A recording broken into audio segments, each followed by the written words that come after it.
Ujasiri wa mwanamke hutegemea mambo mengi ikiwemo kuwa na afya njema. Afya njema ni mchakato unaoanza mapema kwa maandalizi kama kujilinda, kujikinga na kupata chanjo ikiwemo chanjo ya HPV tangu akiwa bado binti mdogo.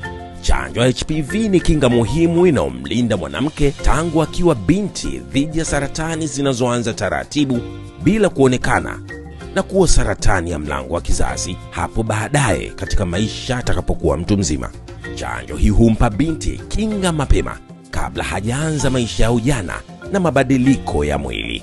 Ni zawadi ya ulinzi inayompa nguvu ya kukua akiwa salama na mwenye uhuru wa kuziishi ndoto zake bila hofu.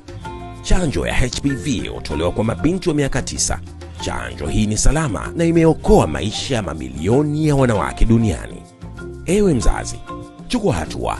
Hakikisha binti yako anapofikisha umri wa miaka 9 anapata chanjo ya HPV. Ni uamuzi mdogo unaojenga ulinzi mkubwa wa maishani mwake.